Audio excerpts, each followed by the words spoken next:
rồi một con ngọt này còn tía này salo và hà tập bén sẽ chụp bay chón chỉ một tay nè tao nào ạ hộp lại bàn chân tụi mọi người thay những hộp sơ sạch và hộp lại em đong này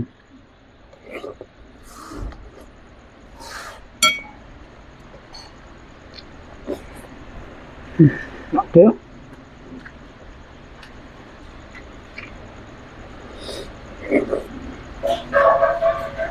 rồi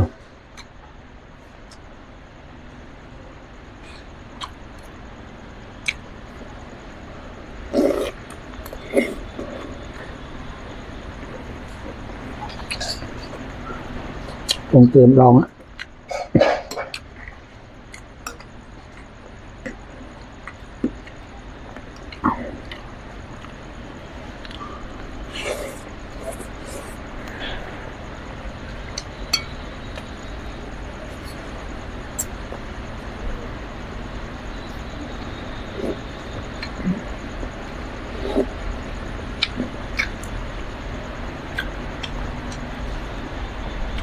đây còn lại khiếu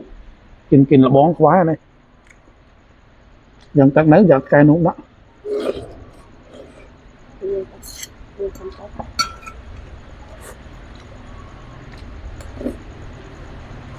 mà còn lại kinh là bón hai này phơi thì mũi nó nút đó cái ví cây nút đó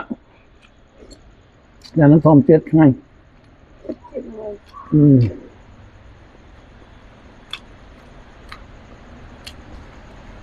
thì tôi nhóm bên này đấy dân thơ hộp bài thòm nào còn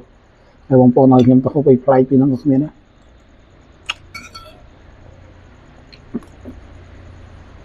còn bà hai một hôm đó là bọn tôi thôi nó lo ấy mình đóng